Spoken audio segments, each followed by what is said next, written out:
Hello, friends. What a doozy of a week 2. We got 2 more games left tonight. Monday Night Football doubleheader. So we are getting you all set leading up to Monday Night Football with our best ball reactions. Myself, Erik Beimfohr, and Rob Coakley. We're going to go through some of our Eliminator teams, some of our Eliminator sweats, our first quarter sweats. We each got some teams advancing in the first quarter tournament on Underdog, and talk about everything that played out in week 2, a chaotic week, injuries, huge games, bounce back games, and everything there in between. Let's go ahead and get to it.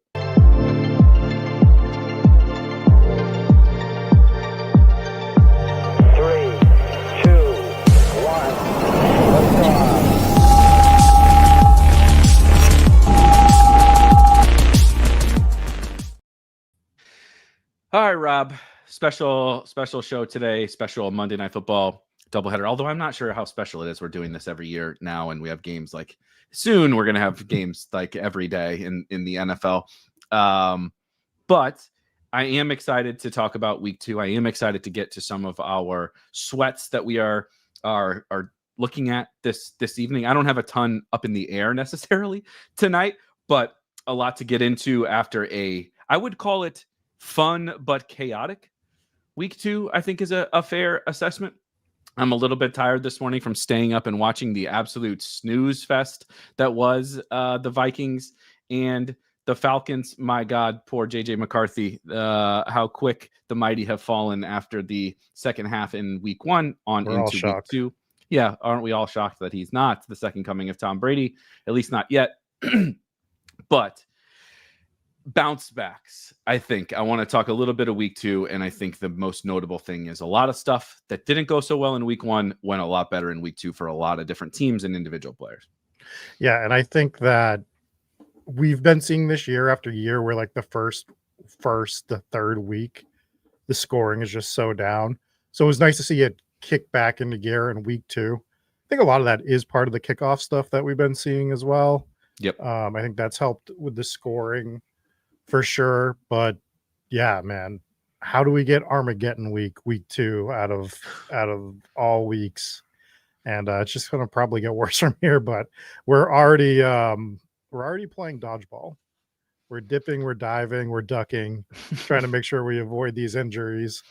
Whether it's Joe Burrow, who I didn't have a lot of, or JJ McCarthy, who I didn't have a lot of. But guess what? Jaden Daniels is on the injury report. Justin Fields is on the injury report in concussion protocol. So you might not have had a lot of a certain guy, but your teams are going to be impacted in some form or fashion if you have some sort of portfolio. It is insane, like truly insane, that we're heading into week 3. 2 total games for each of these teams, and we are about to get Carson Wentz against Jake Browning probably a potential shootout. We'll see if the Bengals offensive line is kind of both of the offensive lines for both of those teams are quite suspect, and part of the reason why both quarterbacks are hurt is the offensive line. So we'll see how exciting that game actually gets. But it's just, I think that's like, in terms of the chaos element, that kind of sums it up very well right there. But you mentioned it was very much like dodging wrenches, I think, in week 2, as opposed to the dodge balls in maybe week 1 was more of dodging the balls, and week 2 is dodging the wrenches, because it was kind of everywhere, not just like landmines. Justin Fields is about the worst case scenario you can have an absolutely horrible floor game. I wasn't really sure that Justin Fields could have a game that bad, even as like I'm not a big fan of his in real life, but with the rushing and with kind of everything I thought the Jets had going on, I didn't know that it was really possible to score whatever 4 or 5 fantasy points when you run like that. And yet he did it, and then got a concussion and an absolute blowout by the Buffalo Bills. But I think it always reminds me in these moments, I was thinking about this a lot today, when people are, lamenting the Joe Burrow. You go look at your Joe Burrow teams, and not even just the Joe Burrow teams. You think about what does this mean for Jamar Chase, right? What does this mean for T. Higgins? And we can talk about it. But what does this mean for Chase Brown, who I'm probably the most worried, like on the scale of aren't you worried of the Bengals? I think this is very bad for Chase Brown amongst, chief amongst all of them. But what I also try to think about is that it's so natural to jump to like, oh crap, can my Chase team still be okay? When the reality is, if you draft several, a bunch of teams, whatever your definition of a bunch is, it's like, this just opens the door for your other teams, right? And it's like you're going to have bad teams. It is inevitable. No matter how you could draft 100% of some league winner, and you're not going to advance every one of them. And so you're going to have bad teams. Some have to die for others to fly, right? If my Pat Bryant teams had to die for my Troy Franklin teams to like, cool, man. Like that's if Jalen Coker had to go somewhere, right? For T-Mac to become a superstar, whatever. The good teams are what win you all the money, and you're going to inherently have bad teams. Now those teams, right, without Joe Burrow that you drafted, if you're dodging all these wrenches at the quarterback injury stuff, if the good teams are what's going to like start to thrive now, you're going to be able to build up a lead already by having that advantage over those other teams. And those are the ones that are going to win us all the money.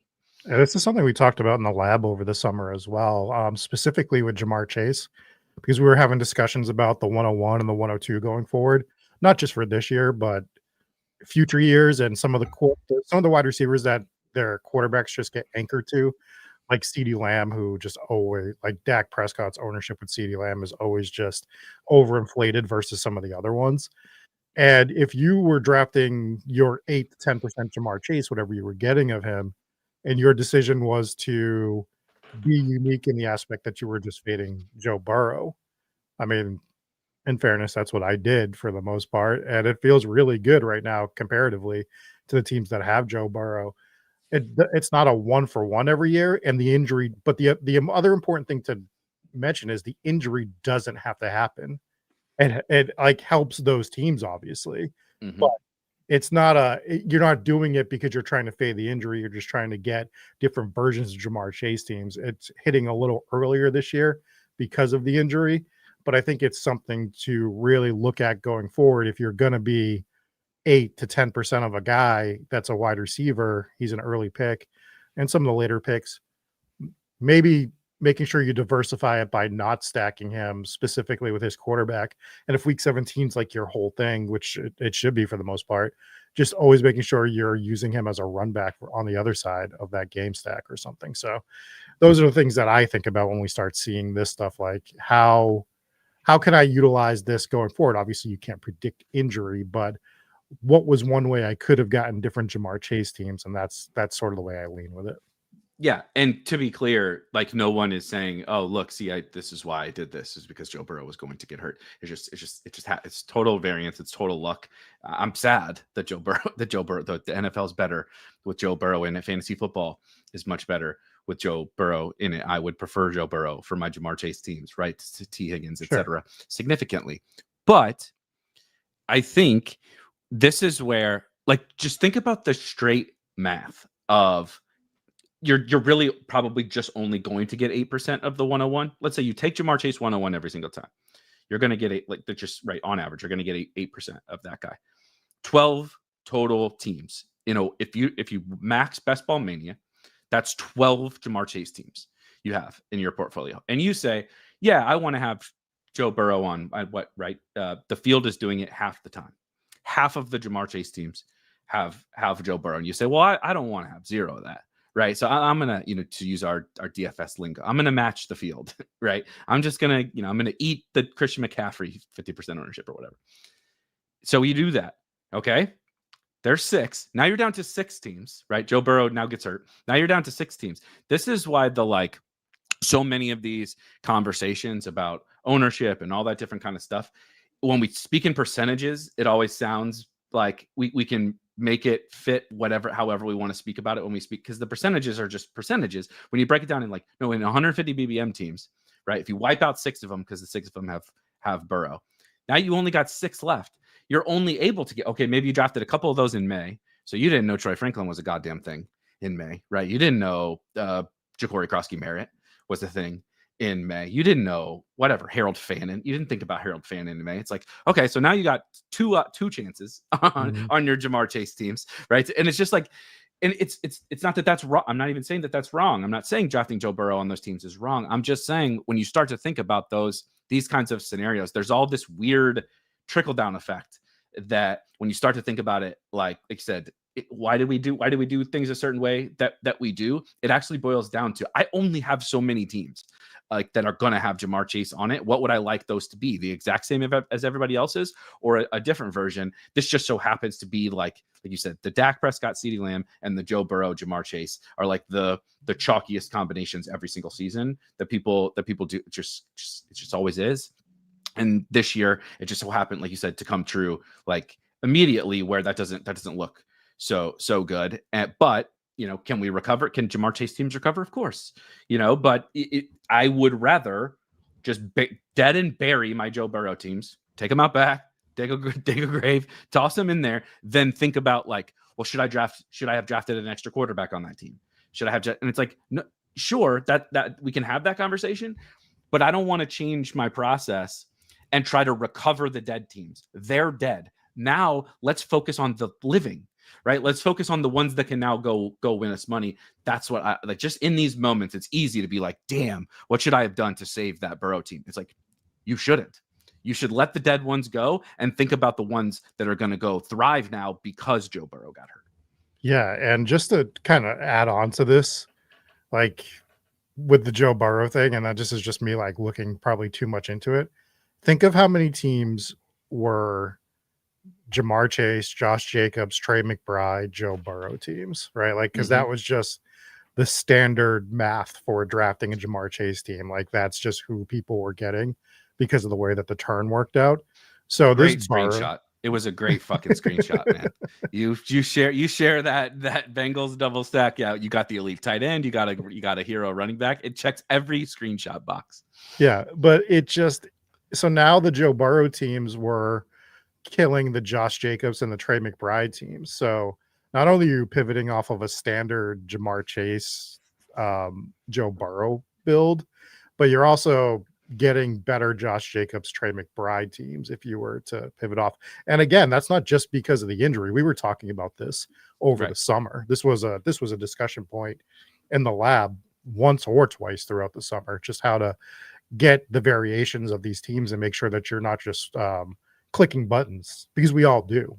We all get into a rhythm where we just like click the button and it's just like, it just becomes so cozy. So I think that's just I think the injury sucks. It's not something we were rooting for, but I think it can help us go back and look at how we were drafting and how we can draft variations of teams going forward. I think that's the thing. In like, I want to make sure that that's reiterated. This has nothing to do with saying it was bad process to draft Joe Burrow or even bad process to draft Jamar Chase. It's events happen and they spark thoughts, like strategic thoughts about like, oh, we could have done that. And I think instead of saying, oh, I should have drafted more quarterbacks, or, oh, what have you, I should have drafted Jake fucking Browning or something like that, right? Like, instead of going down that rabbit hole, it's like, think about, okay, well, what are these other levers that we could have pulled or did pull or discussed pulling, right? Or whatever that are relevant given kind of the news of what has just happened. Some more, not to make it all about the Joe Burrow thing. The folks, Versera is saying like, technically, right? But 3 months is like a landmark. It's not a this isn't like a I know Versera isn't saying this and Cullen isn't saying this either in the chat, but it's not like an example of Madden of like, okay, he's out for 3 months, right? And I know I'm getting him back specifically by a target date. Like, they're real humans. Those are like general, it's like if you take some meds for the flu, you'll probably be back, right, in a certain amount of time, but like mileage varies on that. I would be pretty shocked. The Bengals are 2-0, so that helps. I'm not sure what that record is going to look like in 3 months, given they just played two of the worst teams, maybe two of the worst teams on their schedule, and they're about to play in one of the tougher divisions in football. So I'm not particularly hopeful for a Joe Burrow return this year. But crazier stuff has happened. Obviously, last night I joked about the snoozer that was the Vikings and the Falcons, but I stayed up all the way to the end, and just to make sure I got my Tyler Algier touchdown. Okay, that was we wasted 3 hours of our lives to get the 10 seconds of joy of 15 Tyler Algier fantasy points in that game. What a disaster it was! But then, from an injury perspective, JJ McCarthy the rise and fall. There should be a documentary written about the first 2 weeks of JJ McCarthy's career. The rise and fall of JJ McCarthy. He's now injured, looking like he's not going to go in week 3. Is not a long sprained his ankle, not a long-term thing for him. But Aaron Jones also looking like he's not going to play in week 3, hamstring, I believe, which has been a recurrent. Aaron Jones, we got a little spoiled last year because he was mostly healthy, if I recall, and we're getting the regular Aaron Jones already back in 2025, injured yet again. So Jordan Mason season, it is not a Derrick Henry or a Saquon Barkley or a Jonathan Taylor or something like that injury, but a notable injury for a kind of zero RB, hero RB range of running backs. And Jordan Mason, at least for a small stretch, if you did build it like hero or zero type rooms, is going to be huge, because if I can think of someone who benefits from that Bengals matchup with Carson Wentz at quarterback and no Aaron Jones, Jordan Mason seems like a pretty goddamn good piece to have. Yeah, I'm ready for chalk Jordan Mason week in DFS next week, because it's coming. My other takeaway from last night's game is Bijan Robinson's just the best running back in the NFL. Good God, he's just. I was like, I was trying to like suffer through the game. Right, it's miserable, but I will say, it was easy to hype myself up laying on the couch just watching that. Like every run, even when it's 2 yards or something, I truly. And Saquon said it. They interviewed Saquon, where they asked Saquon, about like what's the next wave, the next generation of, which is funny because Saquon's only not that much older than these guys. They talk to him like he's fucking Aaron Rodgers or whatever. But it's like he's like, oh, Bijan. He's like, that dude is different. He's that dude is different. He's like, his cuts, and like he nails. Saquon knows running back, has forgotten more about playing running back than I'll ever know. His cuts, and that's how you feel. You watch him, and you're just like, a human is not supposed to move like that. Certainly not at 220 pounds or whatever he is. Like he is something else, dude, with the ball in his hands. He is absolutely insane. Yeah, it's crazy. And I love to see it because I'm a big Bijan Robinson stan. However, I was just furious watching the game because all I was thinking about, I'm like, how is the field so sharp on him this year? Why couldn't I get him at the 105, 106 all year? Why weren't they taking not Gibbs? The 101? Why? What's happened to the game I loved? We used to just put Saquon 101. How's Bijan going ahead of him? And they were right, those assholes. And I was like, this could be the year that I have 16 to 20% Bijan Robinson again, easily, close the book on it. I look like a genius, but he's the 102? In every single league, everyone knew that he was the 102 over Saquon, over Gibbs. I mean, I guess like you could say over Justin Jefferson. I would have gotten that one a little bit, but God, man, like people are out there pounding the table for Jahmyr Gibbs, how he should be the 101, and Bijan just didn't move once he got that 102, just locked, just absolutely locked. And I couldn't get my 16 to 20%, and I was like swearing about it all summer too. I was like, God damn. I'm like, what? I'm like, all right, the casuals are going to come in. Saquon's going to flip them. Right. All this Jahmyr Gibbs hype, he's going to flip them. I'm going to be able to get a ton of Saquon and not feel like an idiot about it. And I had to just get my 10% and be happy with it. And I was a little upset last night. It really was something to behold. I can't believe that's where we are. I will say you mentioned Jahmyr Gibbs. Jacob Gibbs does great work on social media and I forget what their podcast is called and such. He's great, but anyway, he does a lot of game recaps, breakdowns, looks at some different statistical data and all that kind of stuff. Actually, he's been posting over the last 365 days, which I find to be an interesting time frame to choose, but I kind of like it. One thing, Devontae Adams has been awesome during that stretch. A great game for him in week 2. But the RB1 overall in points per game, PPR, is Jahmyr Gibbs over the last 365 days. And so it's interesting because I agree with everything that you're saying. But I think Jahmyr Gibbs, it's certainly possible that Jahmyr Gibbs and Bijan Robinson should have been like the 102, 103 or whatever. And we're talking about these guys were all like top 5, top 6 picks. Like we're really splitting hairs, but it's fascinating to see that kind of everything that got latched onto that 5 years ago would not have been the case. It would have been like, LOL, did you see what Saquon did? They're running it, it's the Super Bowl champs. They're going to run it back. He's going to do the same thing over again, right? Remember the Jonathan Taylor? Somebody's talked about Jonathan Taylor in the chat, like the Jonathan Taylor RB1 season, right? He went 101 next year because we were just like, that's what we do. If you're the RB1, you go 101 the next year, right?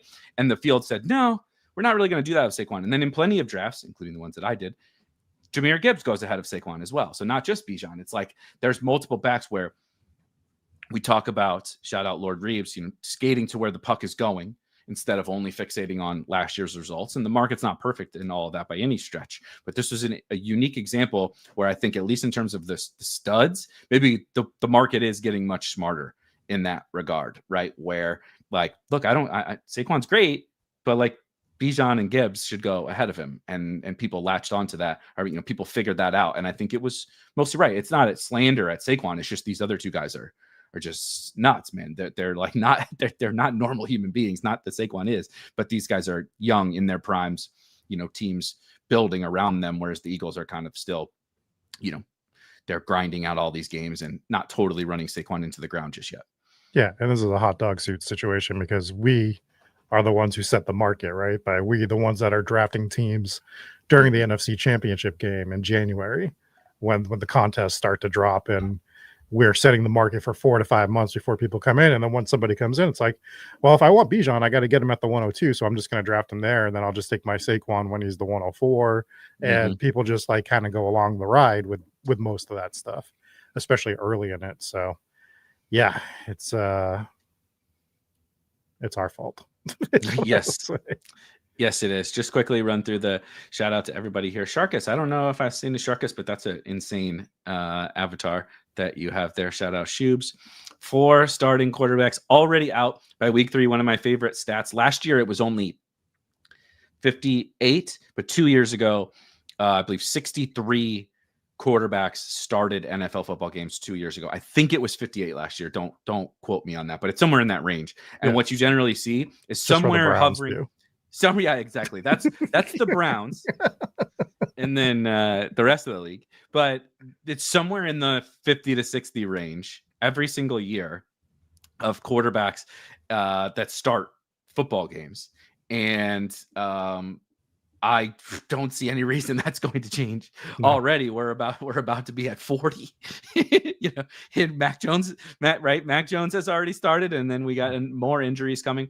This is pretty insane. We'll get the benching and stuff later. So that's something I also tend to think about in these examples.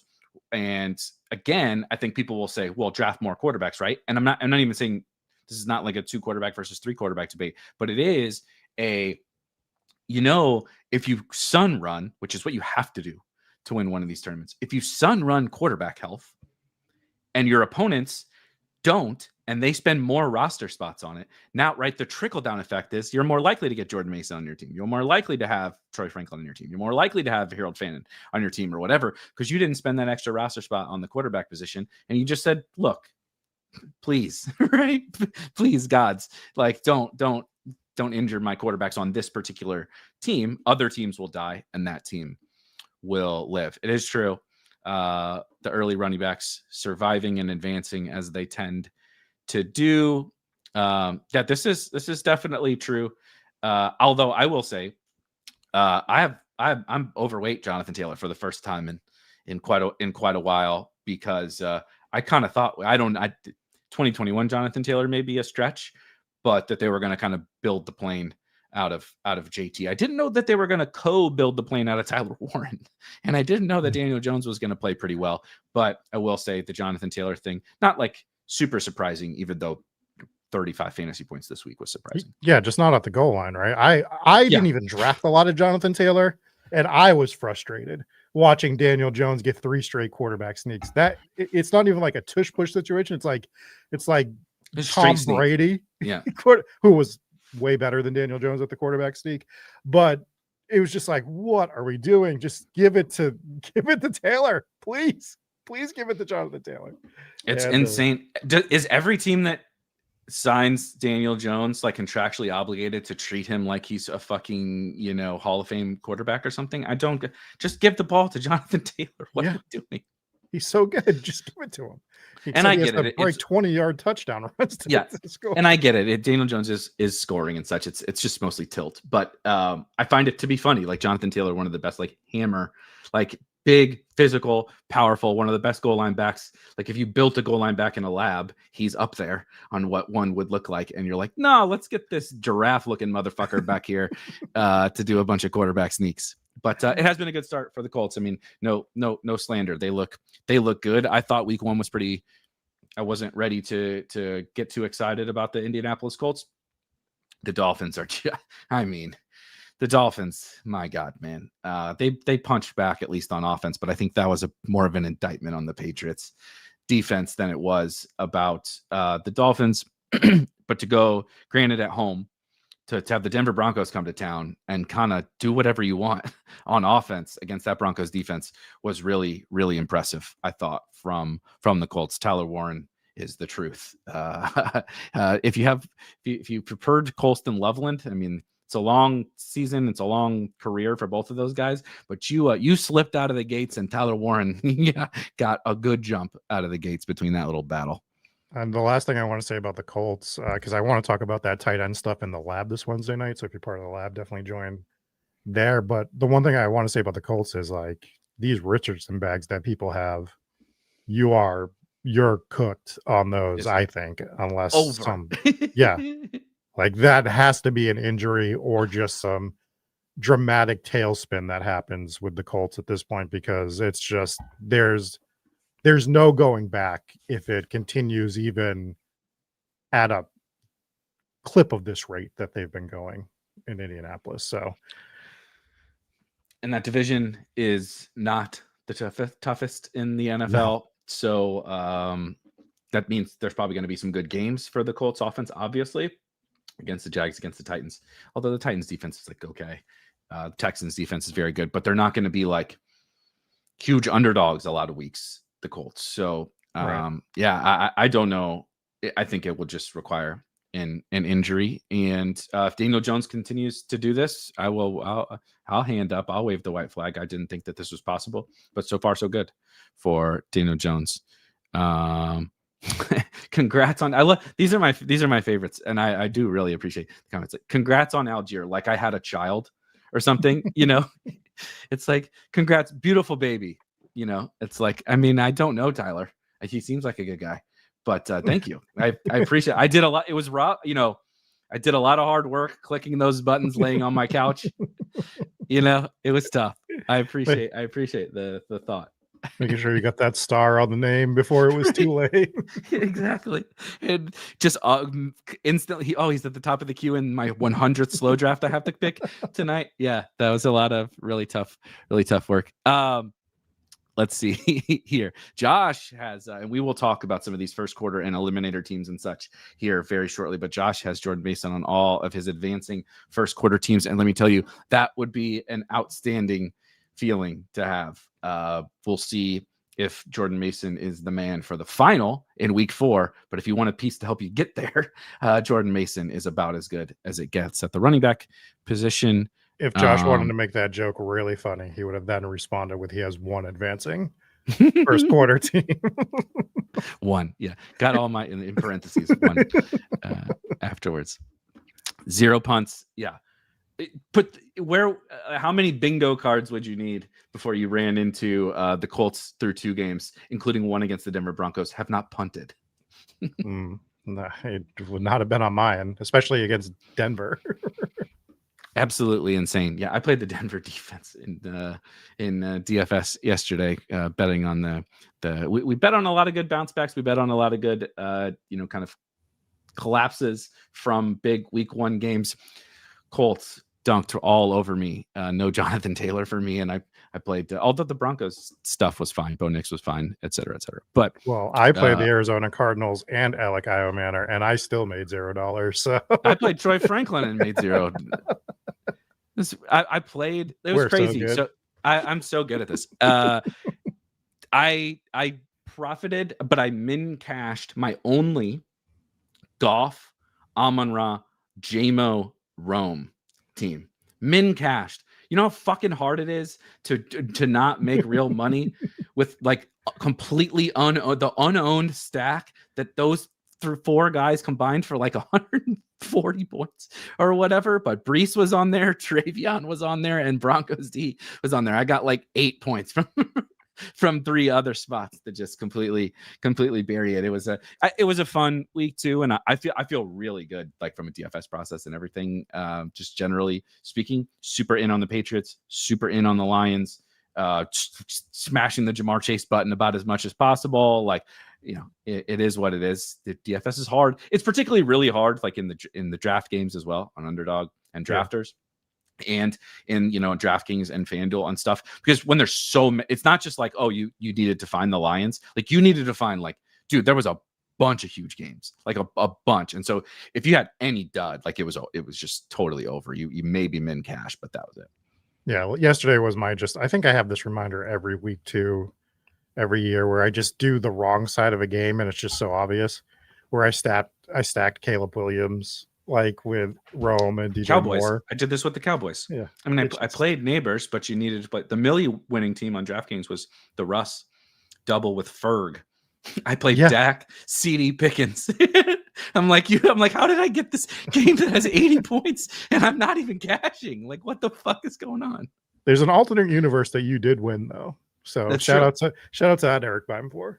Yeah, exactly. This is the Doctor Strange movie, which was horrible, by the way, which is also would be an alternate universe of a bunch of me's running around would be terrible. Only Blur says Ken Walker. Yeah, the Ken Walker versus Sharps stat lines are really funny. It was kind of like Keyshawn Booty versus Pop Douglas in week 1, of Pop having negative.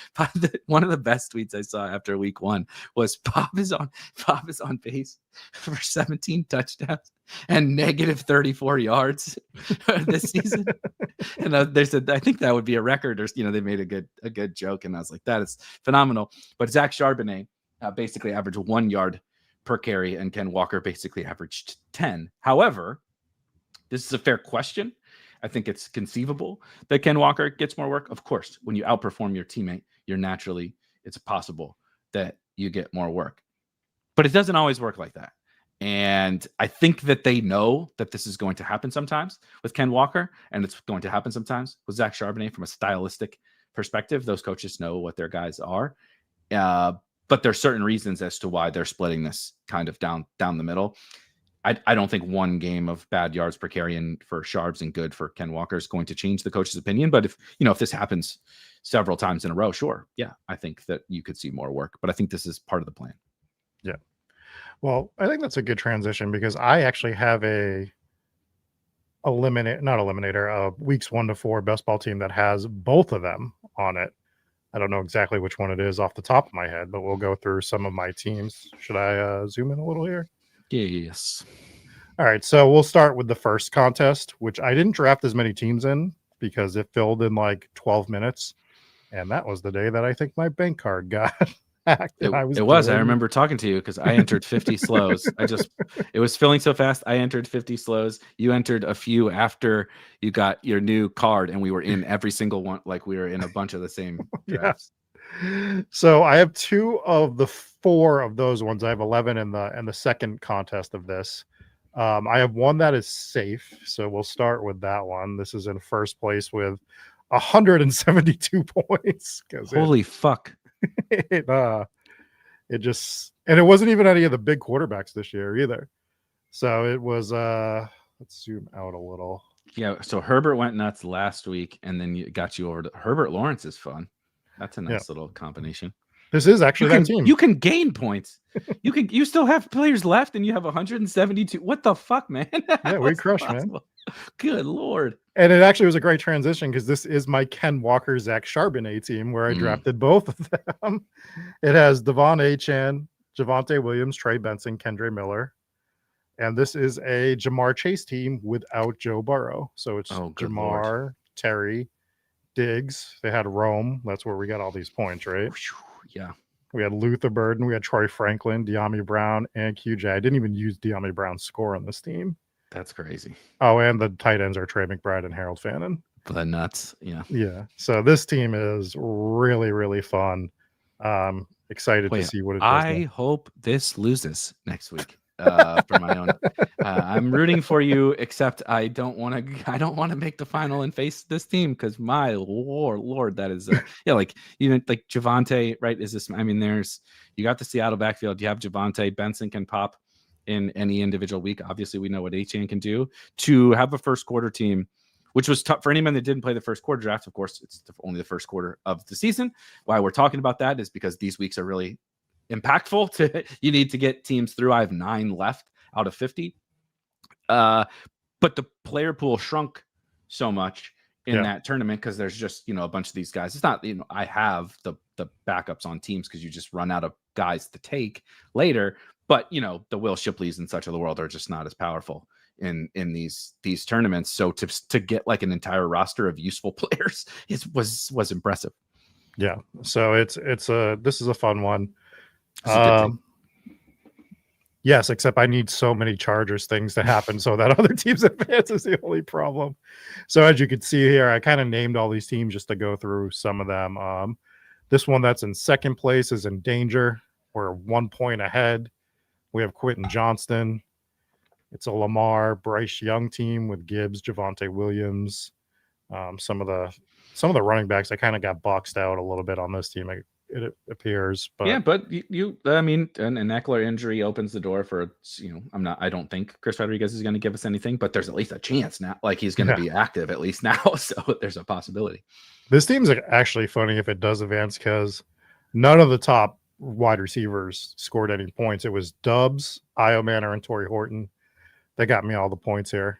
Also Trey McBride. So QJ can really help this team then. Yeah, he needs to get above 8, and we got to hold off the guy behind us who has Ginty. Ashton Ginty, but Ginty has to score 12.4 to start adding, and he has Lad McConkey. That's probably the problem there because he only needs to score 6 to start adding. Oof. So that's the I know we like QJ, but it does feel awfully like going to a gunfight with a knife here in that one. Yeah, so that is the danger team, and then just to finish out these, I have a couple that have a chance of advancing. This one has potential. It's in 4th, but it's 115. It needs to get to 138, but it has Herbert, Ladd, QJ. Oh, okay. So a big Chargers game, yeah. Yeah, and the other quarterback's Josh Allen, who didn't even get to 12. So we can start adding some points here, especially at the wide receiver position, because if you see I'm playing a 4.1 from Keon Coleman and an 8 from Chris Olave. So there is room to improve on this team to get from the 115 to the 138. So if we go to just go quickly to the other 11 entries and the part 2 of this, I do have some dead teams. I have some safe ones. Let's look at those rosters that are going to make it through. This one scored 162. This was a Hurts Love team with Josh Jacobs, J.K. Dobbins, JCM, Javonte Williams, a big staple of my first quarter team. I see that. Trey Benson, Damian Pierce, and this was a Malik Neighbors team with JSN, Waddle, Zay Flowers, De'Ami Brown, Troy Franklin, Io Manor, who I didn't even use Io Manor's score on this. You didn't use JSN's score, and he scored like double digits. I know that for sure. What a week. This is not the lead, but bearing the lead from our sicko perspective. What a fucking week for the late round wide receivers that we loved. My God, they all scored. Like legitimately all scored. I mean, Kayshon Boutte didn't. He only had 1 target. Luckily, he turned the 1 target into a touchdown. But it was like, dude, it was like every 15 minutes, I was like, oh, Boutte scored. Oh, Io Manor scored. Torrey Horton scored. Torrey Horton let it off. I think he scored the first one. Torrey Horton scored. Oh, Kavonte Turpin scored. I'm like, Jesus, I even got a Kavonte. I'm like, I need to go buy a lottery ticket or something. Like, this is not all the wide receivers are going ham, and even the late wide receivers were going nuts. It was insane. Yeah, and this is my other team that is safe. It's a Bijan Robinson team. This team's funny because you would look at it and be like, why does Rob have Josh Allen and 3 quarterbacks? So I don't know if you knew Daniel Jones was going to turn into the new Josh Allen, obviously. What actually happened was I was driving home from Cape Cod, which is like an hour for me. And before I left, I was trying to register for 10 slow drafts. And as I was driving, I realized that I had registered for 10 fast drafts. By the time the third one went off, I was like, oh shit, I got the other ones unregistered. But not only was I trying to, don't draft and drive, kids, was I trying to draft and drive three of these teams. There's a stretch from Cape Cod that once you're trying to get back over the bridge, you lose all cell service. So trying to do that, it was a hell of a situation. Dude, we obviously we're not promoting this, right? Don't draft and drive, but I feel like not the exact scenario.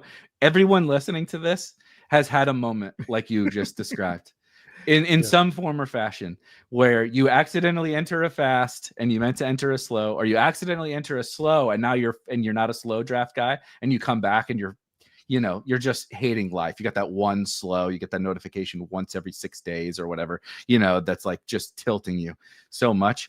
I just want to say, I know I've told this, I draft while I walk my dogs.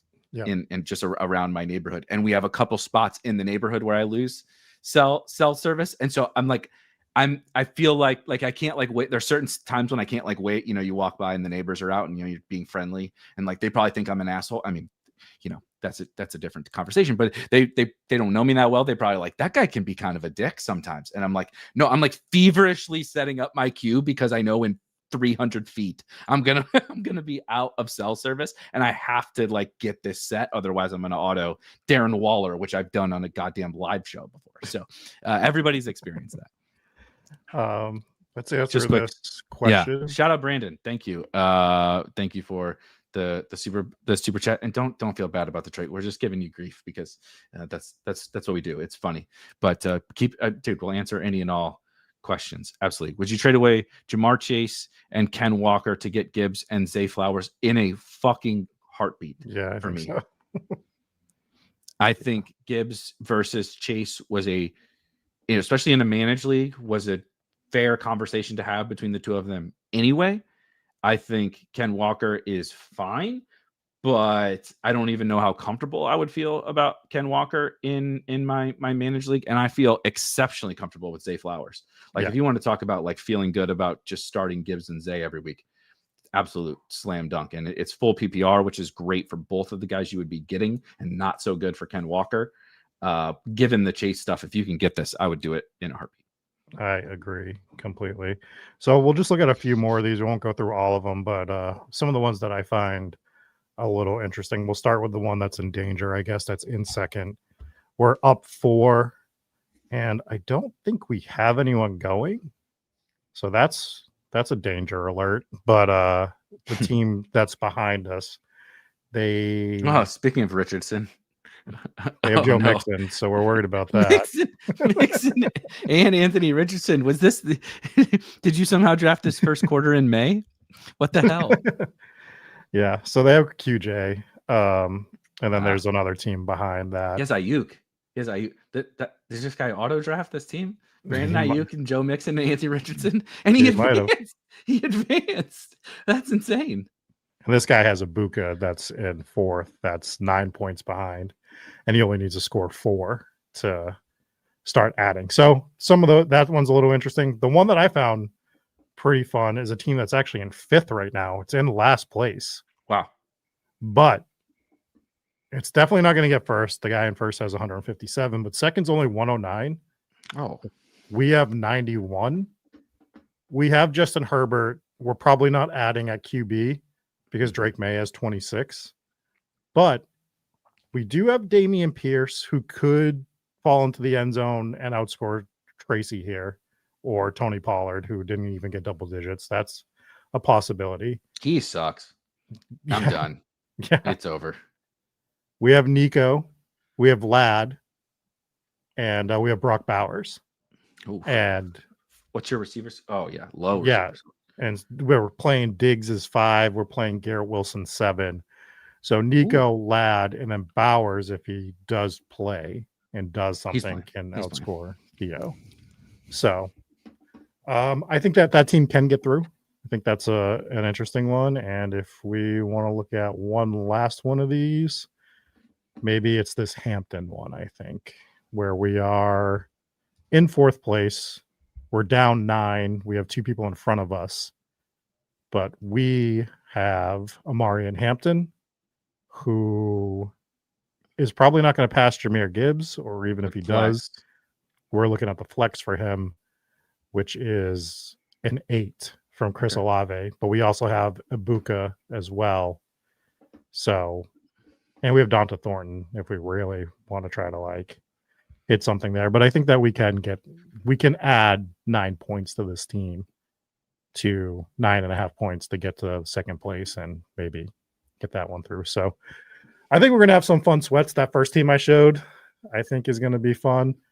And I won't waste too much time with our eliminators because I'll be transparent. I only drafted 3 eliminator teams in total. All 3 got through, and I think all 3 are going to die. So I'm losing a big eliminator. So I'm right there with you. That one was sad to go look at. We are in first against Huhames here, friend of the show. Nice. Who I don't think I'm adding any players tonight. Oh, I have Ibuka. And Lad. So and QJ. What is this? And Bauer. So we have a chance. And Jalen Knoll. Goddamn. Yeah, so maybe we do have a chance. I didn't name these ones, but we are fighting against Mike Evans. And yeah, so we might be able to advance that one. This one looks like it's pretty dead. RIP to the 49ers. It does have Nico. And it does have QJ, but it's got a big deficit to overcome. And this one is just absolutely stone dead. We have 47 points. 47. I mean, it has a lot of players to go tonight. But what's the score in first? What's the score? 129. Oh, that sucks. Yeah. Yeah. So we have Jinty, we have Rashad White, we have Nico, and all these guys are going to like start scoring points immediately because we're playing 1.5. Yeah, but Matthew Golden. 129 is a really good score, so that's not an easy hurdle to clear. And we're dead at tight end, so we scored 1 point at tight end. That's what I have. I have a Hurts, Goddard, big Elim, which obviously. So I'll share my screen in a second. And it's Kittle with Goddard at tight end, and it was just like the Kittle news was such a kick in, or the Goddard news. After you're like, can I just hold on until Kittle comes back with this team? Goddard was in kind of a good spot this week, right? Can Goddard just score a couple touchdowns over the next month? And then it's like, oh no, Goddard's not playing now. Yeah. But sick, this is over, right? And then Jalen Hurts scores 11 fucking fantasy points, and the Eagles stay in their shell like a turtle. They're just absolute disaster. I'm gonna share because I enjoy. Let me just do the window. Also, if you send your teams over, you can't see obviously from this view like what Rob was doing to show like what quickly look over at the other teams. Obviously, you can go to the leaderboard and stuff from Draft IQ on Spike Week, which of course this all comes as a part of your premium subscription. But I won't go into the detail like Rob was doing with looking at kind of what other teams have and such. But my first, these are my eliminator teams. So I did advance slightly under expectation at 69 out of 150. I did draft 150. And so if you send your teams over, right, if you go to your underdog teams and you go to right here where it says click to get lineups for Spike Week, every week, every week after, right, they advance eliminator teams or first quarter teams, soon to be second quarter teams. If you come here and you send your lineups over, it'll update within Draft IQ and track. And then, right, we have live scoring and stuff, so you can track how your teams are doing in real time on Draft IQ. So right now, advancing, I also love, we have this lineups within 100 points of advancing, which becomes relevant, for main teams later. Yeah. But it always cracks me up. And when I go when I go into teams and go to like BBM and that's not at 100% after week 2, I'm like, oh no. I wasn't like in the DK Millie, I'm only at like 95. I actually have like a 21% advance rate in the DK Millie, but this number's like 95. I'm like 5% of my teams are down by 100 already. That's crazy. So luckily we're not down by 100 in the eliminator so far. Yeah, that would be impressive. One of my teams almost was. One of my teams was close. Rob was trying to get down. Rob was trying to get to a 90% within 100th in the Eliminator. But I didn't find anything like crazy notable, except I wanted to sort of flex a little bit. But one of my highest owned players in kind of all formats that we're talking about here, which turned out to be like pretty advantageous this week, also really helpful, I think, in these tournaments. Something that I was thinking about, not that they're out that early in the summer anyway, but let's just say, they did a first quarter in May or something. I would still do it because it's fun. But like things like Eliminator, the Troy Franklins of the world, it's not that we didn't like Alec Manor. It's not that we didn't like, some of those late round wide receivers that we talked about. But I thought this week was just notable in the sense of we really got some solidified late round options that if you wait in, the Eliminator or the marathon or something like that, it can be pretty good. Drafters is a little bit of a different beast because, as you and I know, they react really quick to those late round guys. And if you wait too long, like, you got to pay a real premium for them. But there's this delicate balance, I think, in stuff like the Eliminator where, man, it's just like so huge to be up. Like, you were showing teams where you didn't use your first 4 wide receiver score, but you have Manor and you have Franklin and you have Horton and you have Turpin and you have Booty and you have all these late round guys that just like we just didn't know about in May, or like if we we knew about Torrey Horton, but it was like oh God, please make the team, please make the team 5th round pick. Like it's just we find out some stuff that we didn't know. And Troy Franklin, I thought, was a notable guy that would never have been if you and I, we certainly never talked about him. But if someone asked me, or you asked me in May, like, let's fast forward 3 months and you say that Troy Franklin's one of your most important players of the entire season, what do you think? I would be like, absolutely the fuck not. Like what? The Troy Franklin, like, he couldn't get on the field last year. They have a million wide receivers, and then the summer plays out in a way, and like it happened to be the case that I was a big Troy Franklin fan as a prospect, so maybe that helped me just like totally ape in. Like, that's why I just went straight NBA Top Shot, brother. We're buying. I had Malcolm Brogdon, come on down. Like, I don't care. We're buying all of them. That was the Troy Franklin numbers. Yeah, exactly. I got the what was the jersey number card? Yeah, I got the number 1 card. I got the last card. I burned a couple to make those ones a little more rare. Exactly. Oh, that's exactly right. But I just thought it was a good example, like, for these tournaments specifically, using the information that comes about in in training camp and in the preseason and stuff to your advantage. And that was kind of the Troy Franklin thing. So like, he's on, if I go over to my first quarter teams, I know I'm bouncing around, but if I go over, he's on 8 of mine. So I'm advancing 8 out of 9. But ironically, Troy Franklin is on 8 out of 9 of my first quarter teams. And it was just like, I'm just taking him. Like, I'm pulling him up. He's a starting wide receiver for the Denver Broncos. It just so happens in the first quarter. So we're talking about the Vikings playing the Bengals this week in week 3. The Broncos play the Bengals in week 4.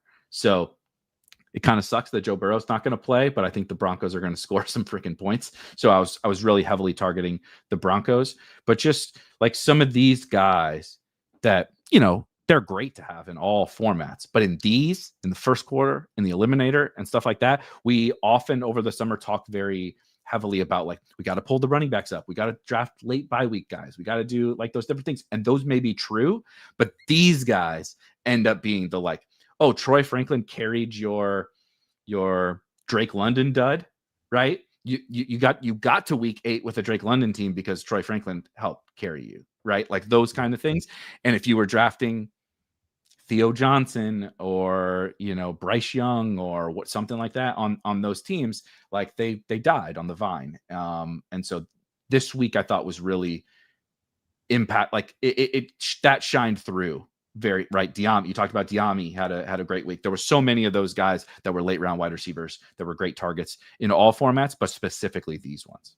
And I think that before we continue to look at your teams, just so I can expand on that a little bit, I think that's why this contest is like such an edge for us, like us that are drafting and like really paying attention to stuff. For all the reasons you said later in the season with those types of players, also in the beginning of the season, we might not know we need to draft Troy Franklin, but we knew we didn't need to draft Joe Mixon, right? Like, so Right. we knew like who not to draft to make our teams a little bit more valuable if this had come out in May or June. And the other thing that I think that we do is we don't galaxy brain too much. And I think that all of us sort of had the same thoughts when these contests came out last year on DraftKings, where I remember having this conversation with Hacker where, like, because I had the same thought he did, where it was like, oh, I'm just going to draft one quarterback or one tight end. And like, that's just where our brains go to, because it's like, what's the advantage? But what we forget as drafters, like in the very beginning, until you actually break it down, is how compressed this player pool gets. So having Josh Allen with quarterback B makes a lot more sense, or having 2 or 3 tight ends does make sense. Now, some people are taking that too far as well, and they're doing 5 tight ends. You'll see a lot of 5 tight end teams, and now they're losing the value of getting the Troy Franklin or the Quentin Johnson from week 1 or the Alec Manor and stuff. So there is a balance, and I think that we are, like, overall, we are good enough at like sort of exploiting a lot of those edges, because I think the Eliminator definitely has edges in it, but I don't think there's any tournament that has edges like a first quarter tournament has. So Totally. that's what I think, that's why I love this tournament, especially when the first one drops. If you want to get your money in good, as soon as that first one drops, jump in as many fast drafts as you can, and then just fill out your slows. So that was all I wanted to bring up on that as well. I could not agree more. Just a couple of notable things from my teams. I drafted like 60% Keaton Mitchell in the first quarter, which that didn't go so well. So you will see him showing up quite a bit on these teams. I didn't have like an absolute shit ton of Will Shipley, but I did still take some, and I actually don't feel that bad about him, but you'll see him showing up on some of these teams. We luck boxed some, maybe Chris Rodriguez, question mark. We'll find out, but that was also some of my kind of running backs that picks that were bad, right? I took some at volume, took some picks at the running back position that turned out really bad. But I think a lot of what what you were just talking about is kind of in a lot of my first quarter teams. I would think, and I do have, like you'll see here, a solo Lamar team, right? So Lamar, Saquon, Ken Walker, DeAndre Swift, some of the guys that I don't really like to draft, but also mixed in with some of the guys that I do. Something else that I particularly liked was always taking a certain volume of running backs, and just like, right, so like you don't see Algier on here, but the Algier types of just like, dude, that Algier, that could have saved a team, that Algier game last night. And just having a warm body at running back that's going to play football for an NFL team. Now, I know the flip side of that is Keaton Mitchell, and Will Shipley got hurt, but the flip side of that is Keaton Mitchell or Chris Rodriguez or whatever. But when you get the Tyler Algier, it also can be, you're like, he's a backup. How could this work for this tournament? But it's like, he's going to play. And there sometimes games just go like that, right? Like Tyler Algier is going to have 3 or 4 of those this year where you're like, he got 18 touches. What? But it happens. And those picks can also be helpful in this format. And the only way to get there is frankly by drafting a lot of running backs, because you don't want to depend on them. You want to benefit from like shit. Ken Walker had a bad game. Oh, thank God. Tyler Algier scored 15 points. That advanced this team. I think there's a good clip of, Shaheed was another guy who I took quite a bit of. You see, I have 40% of him left. I also have 40% of Rome, another guy who I took. I don't even know that he was better for this format, or I kind of was like rectifying my Bears, like my sort of Bears fade that I didn't really plan for. But I've been trying to recover some of my Rome exposure, and it just happened to be a decent clip in this tournament. So I've 40% of him left. I thought T-Mac was a really good pick in this format, but then of course, like you see, a lot of Troy Franklin, more Cedric Tillman, right? Some of those guys that I thought were pretty awesome picks. Kavontae Turpin. I did take some Pat Bryant. This fucker, Xavier Legette. No, I'm done. It's over. I'm done if he comes back and buries me, I'm comfortable losing that way. But I don't have anything like super specific to call out. I'm obsessed with this first quarter tournament. Shout out to you for kind of putting everybody's feet to the fire in the whole industry to be like, hey, you dum-dums, there's this awesome thing that we need to make sure keeps happening. And shout out to the people at Underdog for listening. And when nobody else would, we talked to, I know you and I haven't talked about this. I talk to people, and I know that you talk to people, and just being like, guys, do this thing, please. Yeah. Like, this is an awesome format, and nobody would do it, and Underdog did. So if we're going to give props to drafters, sometimes we're going to give props to DK. Sometimes Underdog deserves huge props for this, because I genuinely think, like Bree says, first quarter is a really fun sweat. I think it's the most fun sweat. I getting to week 17 is, but you got to deal with the whole season, the roller coaster to get there for that one. This is just like instant gratification. And unless you're just like truly horrible at this, you're going to have some kind of fun probably from the sweat. And I've been enjoying it like crazy. And I was just like at expectation heading into this week with 9 teams. It just gives you something to look at. You're not looking at your BBM advance rate in week 2 and like either being overly hyped in week 2 or just like absolutely depressed because you're under expectation in week 2, because week 2, like, whatever, dude, like, it is what it is at that point. But this one, it's like, all right, we are advancing to week 3. The finals is in 2 weeks. We just got to get 1 out of 4 in the next one through. Like, it's a 25% chance to get to the finals, and then I think we can win 10 grand, right? Isn't it first place is 15? 15K? I think even 15. Yeah, like imagine in week 4 being like, I had a good best ball year. I don't like whatever happens moving forward. Like, sure, do I want to win Best Ball Mania? Do I want to? Yes, of course. But like being able to, after week 4, just say, like, you don't have to win the whole thing to even say that. Just like, you're just like, this was a successful year. Awesome. Right. That we need more games like this. Right. And I know Underdog is very good at those kinds of things. I did want to pull up a couple teams over here on Underdog. I mean, 141. Oh, bad pod.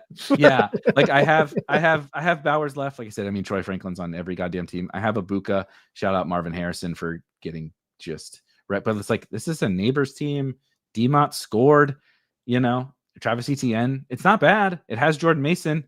That would have been really fucking sweet to get through. But this asshole, Jalen Hurts, God, the Eagles. I'm so tired of the Eagles. But it's funny because this team's gonna like put up a nice score, and I mean, it's just, unless Bowers goes for 30 or something like that, it's pretty much just, even if he goes for 30, man, you're still behind 141. Yeah, I know.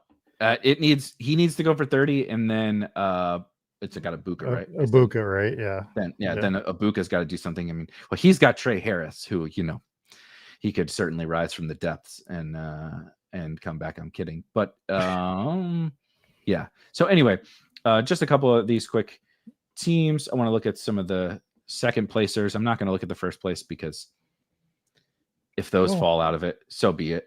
But unless they're monsters, we might want to see some of your monster teams. Yeah, that's true.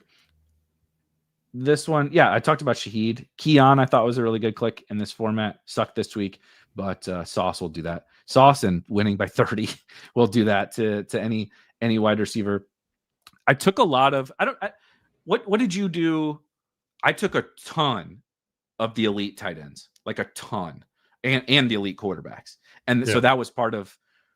You'll see a lot of like 8 running back teams and stuff, because I wasn't foregoing the early running backs, but everybody was like pulling up Chuba and Pollard and Connor and all those guys. And I don't think that was wrong inherently, but I was like, shoot, man, do I want to just fall in line, or where can I kind of get in a different angle to this? And I was like, I'm just going to take the superstar tight ends and the superstar quarterbacks and let them fight over Tony Pollard. And then I'll try to get in right afterwards and get into the, more like the Jordan Mason range was a little bit kind of how I played it. That didn't go awesome to be clear in week 1, but in week 2, it was like, if you went crazy pulling up a bunch of running backs and got away from, some superstar wide receivers, you could be okay at wide receiver. We talked about a lot of these guys, but man, there were some big wide receiver games that you could only get at the top of the draft board. Yeah, so I was pretty big on the elite tight ends as well, but just by happenstance, it was mostly Bowers, McBride. So I faded a lot of Kittle, but that wasn't even like an intentional fade or anything. It's just that I was getting so much McBride and Bowers that it would force me to not get Kittle. So it was not a lack of liking George Kittle, right? Yeah. It was just I've already grabbed my tight end in a lot of these drafts, and now I'm just grabbing the other position. So I mean, it worked out. That could have been a big problem though, because he was gonna crush week 1, George Kittle, and 4 targets and a touchdown on the first drive of the season. It was like, oh boy, this is wheels up for George Kittle. Obviously, for this tournament and for the Eliminator, very, very bad, right? Yeah. The George Kittle. That's what's so fascinating is the different formats. And again, dude, like the fact that Underdog has these is awesome. It's so good for like the best ball ecosystem because it is so fun. But it's also part of why it's so good is because these, like, the way you have to think about these games is so different. Yeah. And like not just, of course, over the summer strategically and stuff, but then like in the moment, you're like, Kittle goes down. It's like, welp, Eliminator, like my Kittle teams, like we talked about earlier. All right, buried. Like just forget about them. It's over, right? Those are dead. Your non-Kittle teams, you're like, wheels the fuck up. I hope I run into some kid, right? Because he scored, so he probably advanced into week 2. You're like, I hope I run into some Kittle teams in week 2 because that can really help me. And same thing with the first quarter. It's like, shit, okay, my Kittle teams are gone. But now in week 2, there's only 5 people in those pods. All I got to get is second. It's like if I got Kittle teams in there. Now, right? Part of the reason why I'm probably advancing 8 out of 9 is because other people have Kittle. They have Kittle, they have Purdy, even though I have some of them too. It's like the way your brain gravitates to things. In BBM, I'm like, yeah, it sucks, but you're also instantly like, well, if George Kittle's advance rate's going to be lower, sign me up, right? Sign me up for let me get George Kittle through in a BBM. And whereas in these tournaments, it's like, RIP King. We'll see you later. We'll see you in the second quarter or whatever. Yeah, but it's such an interesting point because the tight end position as a whole, like if you're doing like weeks 1 to 14, it's not a big deal. But in an individual week, it's massive. Huge. Right? Like it's a huge position on an individual week. So that's why like Bowers, McBride, even though they're important in those tournaments because of the playoffs, in my opinion. But now we have the playoffs at week 1. So now they're even more important in these tournaments. So it's like all part of, like you said, there's just such a different game theory going on here. And you can just create such an edge. We were looking at teams that I have Bowers and Fannin versus 5 or 6 tight ends from somebody else.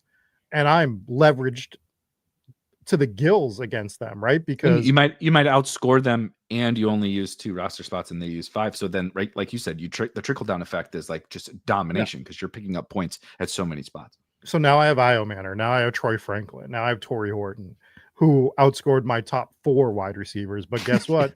Next week, when Troy Franklin doesn't score or Alec Io Manor doesn't score, now the guy that was supposed to carry my team for 3 out of the 4 weeks is going to come back and carry that team for 3 out of the 4 weeks. So it's just such a huge position in this tournament. And that's why I like getting like an elite quarterback or an elite tight end, because it's tough, man. You get Josh Allen going for 40 and it's kind of lights out. In the first pod, nobody else can have Josh Allen.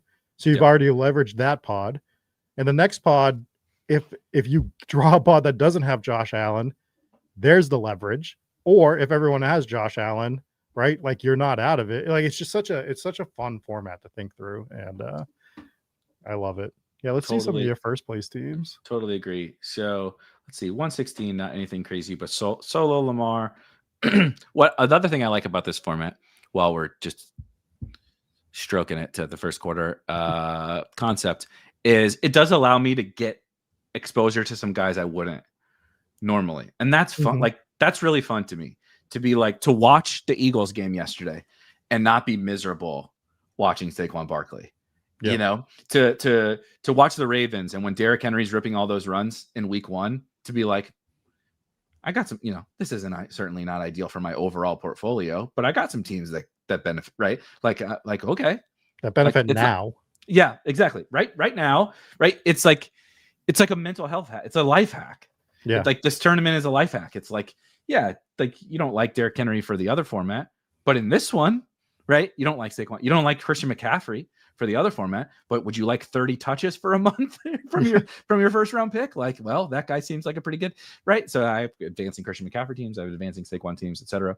If you didn't like Javonte Williams, I definitely screwed the pooch and didn't get enough Javonte, but at least have a little bit advancing. And I mean, good Lord, man, what an absolute smash. The RB3 on the season. I don't think even the biggest Javonte bulls, maybe I was one of the biggest Javonte bulls for most of the summer.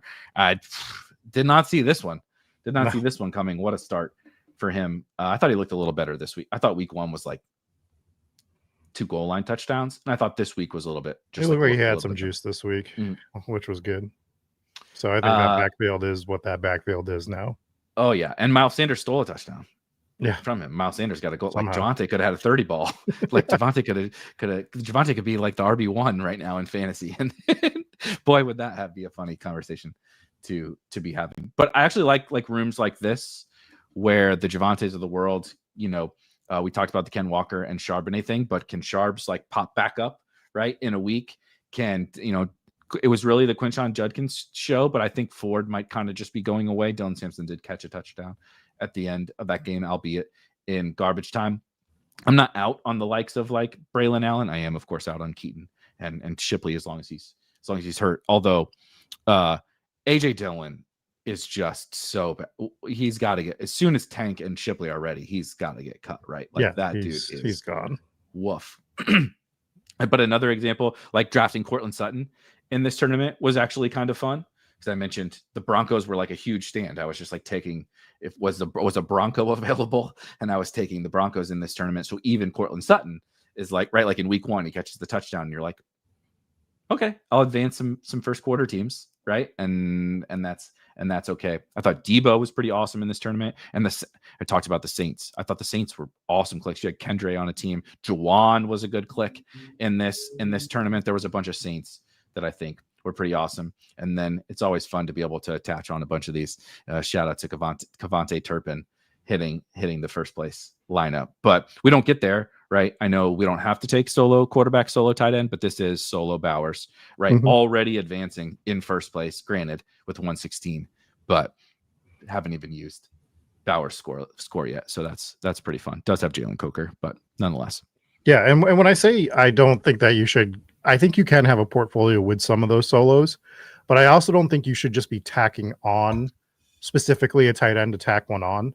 Like, I think if you're doing Bowers, you should be doing it with a high upside tight end as well, like a Kraft would have been fine, a Tyler Warren, a Harold Fannin. I don't think you want to grab Brock Bowers a lot and then always grab like a Hunter Henry. Right? Like if I'm grabbing Bowers and I'm grabbing a second tight end, let's just juice the position quite a bit is the way I would look at it. Totally agree. This team, this is not my team, obviously on the screen, but is trying to chase me down. It's pretty close, right?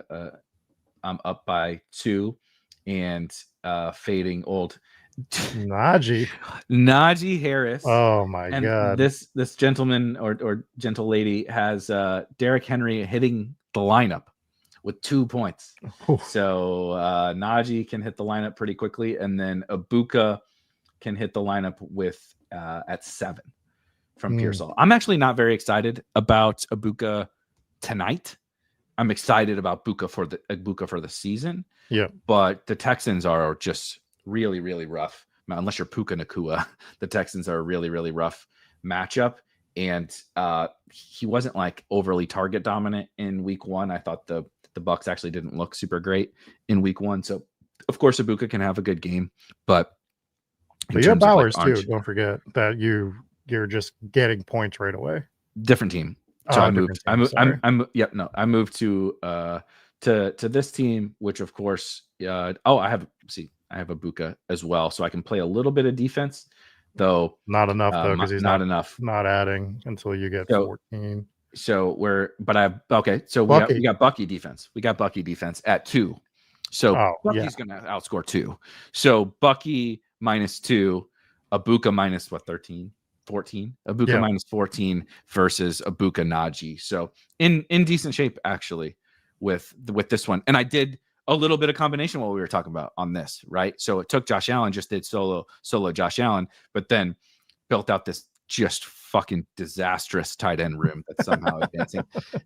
Travis Kelce, Isaiah Likely, and Theo Johnson. I can guarantee you that wasn't the plan, but the plan didn't go very well. So a lot of Jalen Coker on my teams. RIP to Jaden Reed.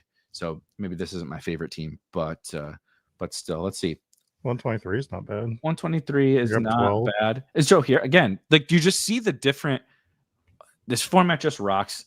You can build these different teams, right? A Josh Allen team that was a solo Josh Allen team, a solo Lamar, solo Bowers team, and then a Josh Allen team with another tight end, and then I took Kittle and Shannon both, right, on this team. You can build. Thank God. And we want to know what's beautiful about this. This is gotta be my one and only Olamide Zacchaeus share in the entire tournament. But it was like the entire portfolio. I got $5 on him, brother, and we're moving on to week 3.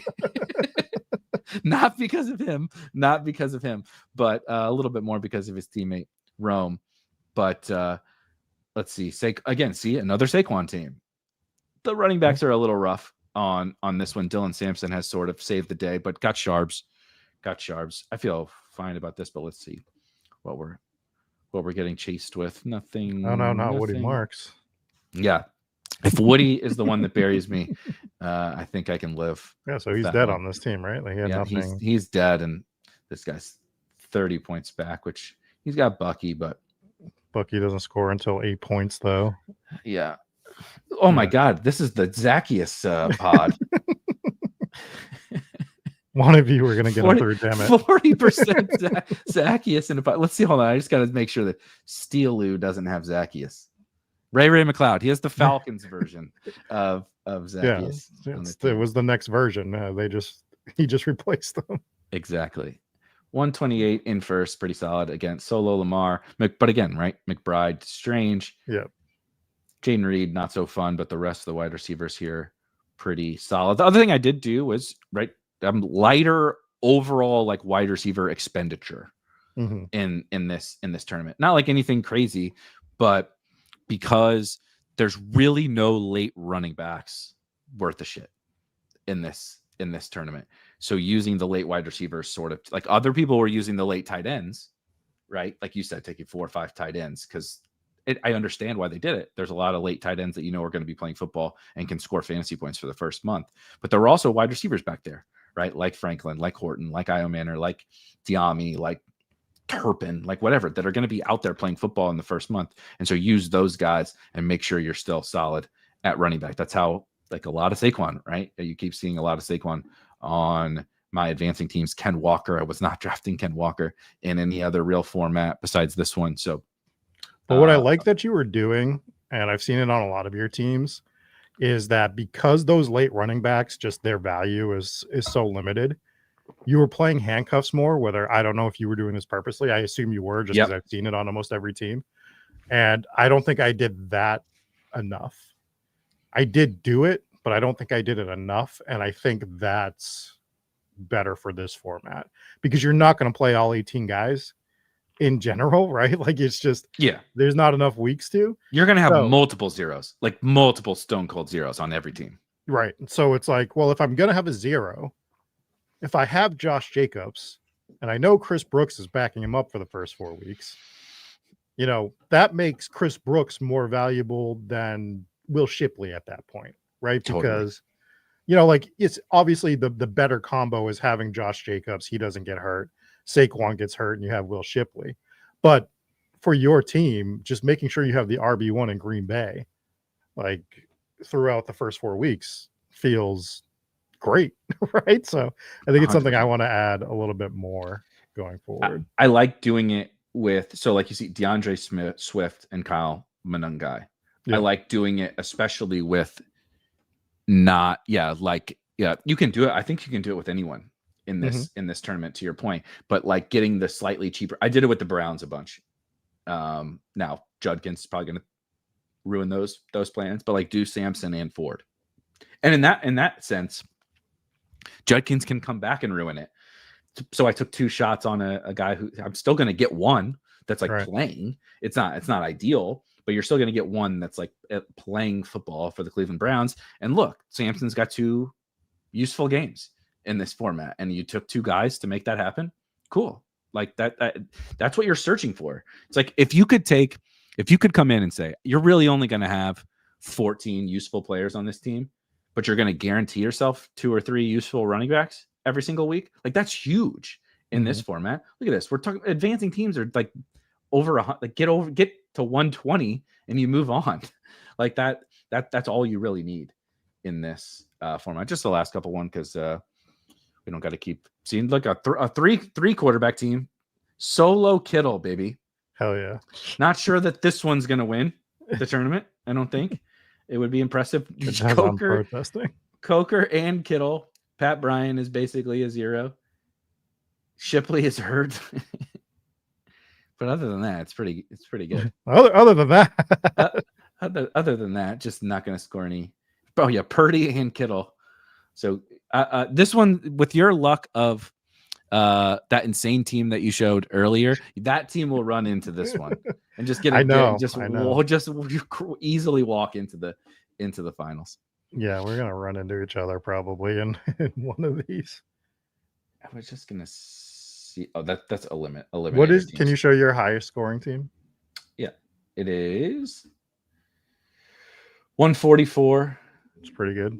Interestingly, Mahomes, Trevor Lawrence, which I like because I don't think they're going to be huge. JT, Javonte. So here's an example of exactly what we just said. Took Sampson and Ford on the same team. Chris Rodriguez and Keaton didn't work out so well. But dude, this is exactly what you talked about. Getting London and Marv, right? So in week 1, London was fine. Marv was pretty good. Pickens was terrible. But Zay pops off, right? And you advance, right? So you get Pickens through. But then this week, the Troy Franklins and the Kevontae Turpins, hilariously, of the world come through and make up for the Drake London and Marvin Harrison duds. Now, and like the more onesies you draft, and now I drafted 4 total, but the more onesies you draft, the more difficult it is to get that layering effect and get a low-owned Drake London through, get a low-owned Marvin Harrison through, right? How do you get this low-owned? Let's say Bowers has a dud tonight. Or like how do you get low-owned Bowers through? It's not actually just more tight ends. It's like, did you have Troy Franklin? Yeah. Did you have those guys on the team? Because then you didn't really care what the tight end score was. Your Harold Fannin score was more than fine at the tight end position. So I think just making sure you're not just thinking about the format and like you hit on, it's like, well, in this format, solo elites sound really good at the quarterback and tight end position. But then when you start to get into the drafts, you're like, actually, I don't like any of these late round guys. So maybe I should take some more quarterbacks. The flip side is also true of like, you still need a certain level of volume at all of these positions because you need to start 2 running backs, 3 wide receivers, and a flex position. And in a small player pool, you better get lucky on a Kevontae Turpin touchdown. You better get lucky on a De'Ami Brown touchdown because it's going to save that Drake London team that would have died on the vine with your 5 tight ends, right? Because the tight ends can't fill the wide receiver spots. Yeah, it's just so fun, man. I'm looking forward to doing this next week and sweating out making the finals with just the Monday night game coming through and hoping that we have teams that are live. And who's the Monday night game next week? Oh, that's a good question. Please don't say the fucking Vikings and the Bengals. I looked at it earlier and I already forget what it is. Let's see. Oh God, Thursday is Dolphins Bills, by the way. Yeah, I know. I was looking through the schedule at Survivor. Oh baby, everyone's okay. The Monday night game is the no, that's not right. The highest scoring team from week 2 and the highest scoring team to lose in week 1. The team with the highest score that lost amongst all the losing teams in week 1. who scored the most points but lost? The Giants, right? In week 1? No, in week Oh, one. Not week in week 1. two. I'm thinking No, week 2. Week 1. That's my fault. I probably didn't clarify. In week 1, Yeah. the team that scored the most points but still lost plays the team that scored the most points in week 2. I don't remember week 1. It's so long ago. Sunday Night Football. It was an incredible game. Oh, it was the Minnesota. Nope, that was Monday. That was Monday. Buffalo. Oh, played. the Buffalo game. Yeah. Ravens are at home against the Lions. Oh, that's the Monday night game next week. Oh man. Yeah. I kind of want, if we have good teams to sweat, we might just watch along. We might have to do a watch along because that is an insane game. That is crazy. And we didn't talk a lot about the Lions, but what a bounce back from the Lions offense. My God. Just poor Ben Johnson. Poor everything about the Chicago Bears. They were a punching bag. Where is that game? Is that game in Detroit or is that game in Baltimore? Oh. A little tougher Brother, for Detroit. It is going to be Lamar season in that game. Yeah, I don't remember if I had any Lamar teams getting through. I got a couple. So maybe we will have a sweat to get to the final in that one. One thing I forgot to look at. Hold on. The big eliminator, I mentioned that I just want to show you this monstrosity of a big Elim that's getting absolutely wrecked in 10th place.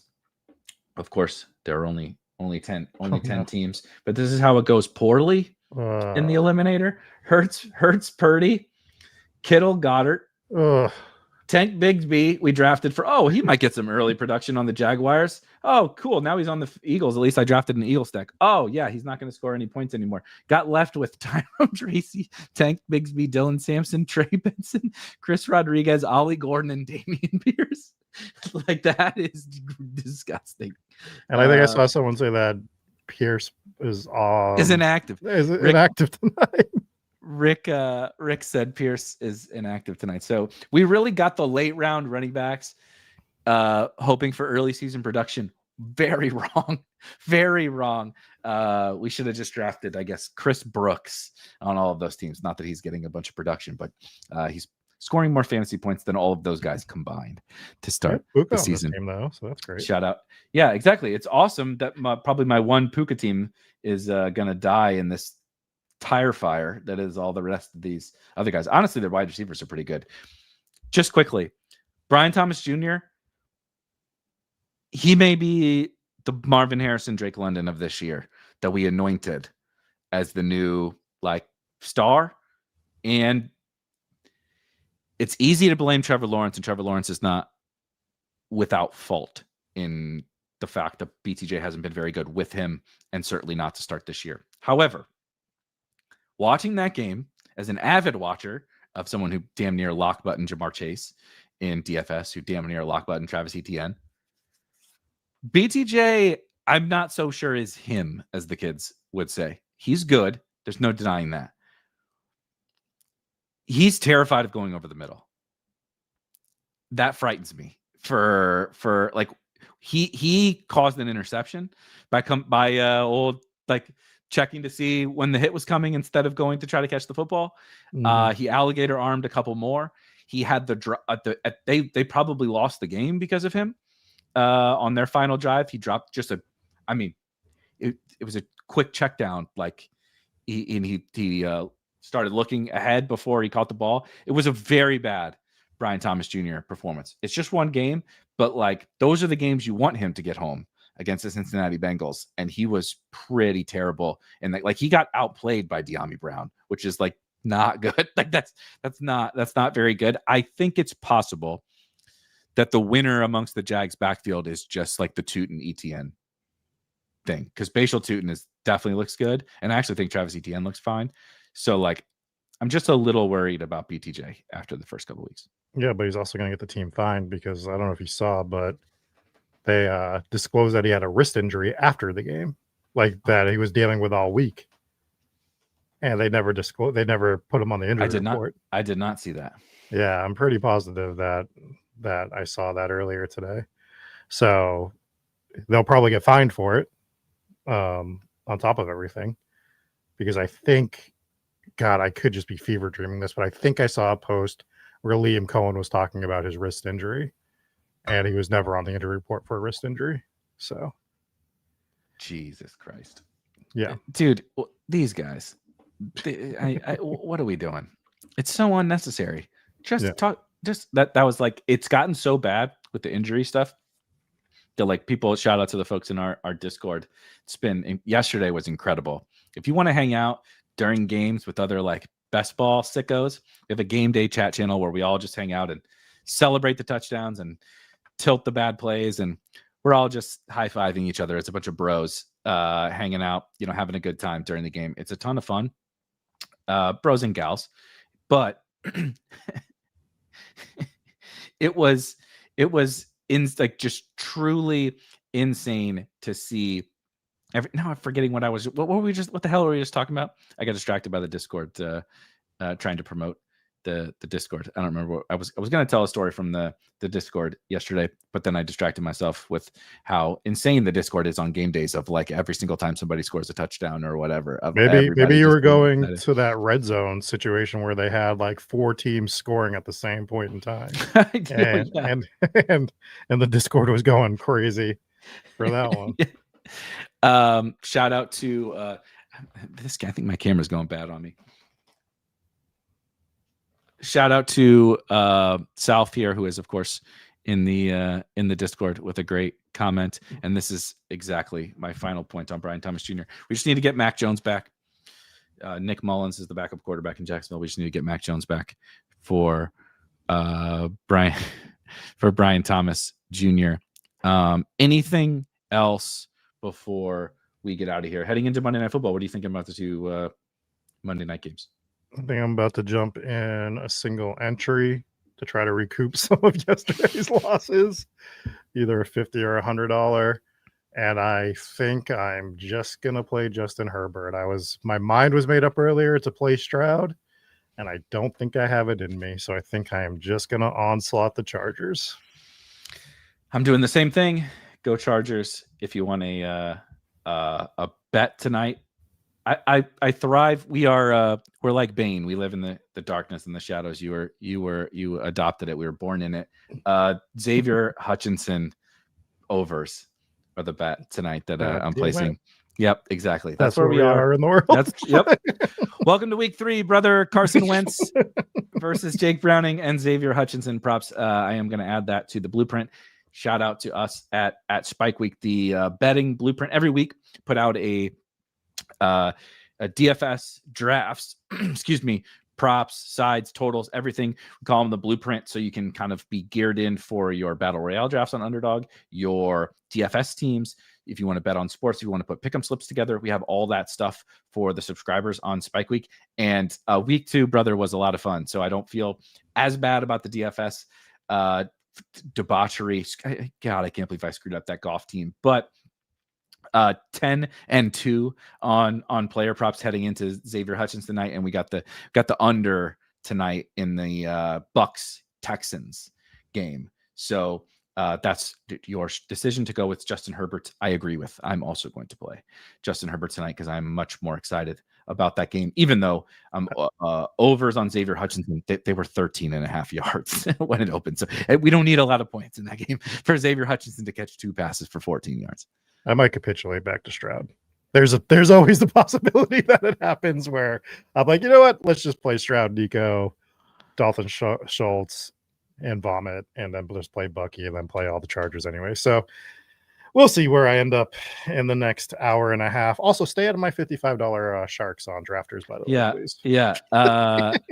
I did too. I cashed one, but it wasn't the team that I think we drafted against each other. So maybe I should get in your draft because I'm doing terrible drafts in the ones that you and I are in together. We'll be back next week. I am going to make a slight schedule change for not a schedule change, but a slight format change for the weekly shows.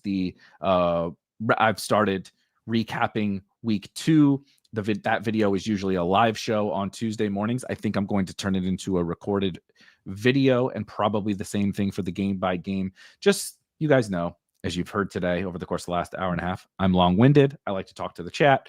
So those shows go very long, 2.5 hours often.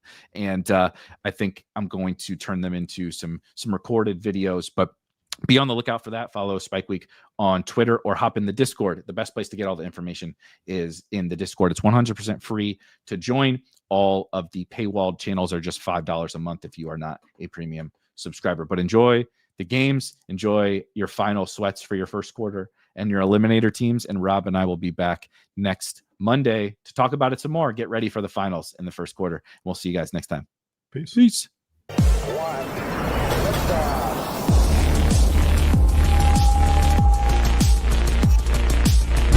Woo! Those were some spicy takes. Want to stay up to date with all of the other spicy takes we're going to have over here at Spike Week? Why don't you press that subscribe button below? You turn notifications on, we draft a team, boom, you know about it. We have another spicy take, boom, you know about it. You can be there. You can draft with us. You want to stay up to date? That's how you do it. All right, we'll catch you later next time here at Spike Week.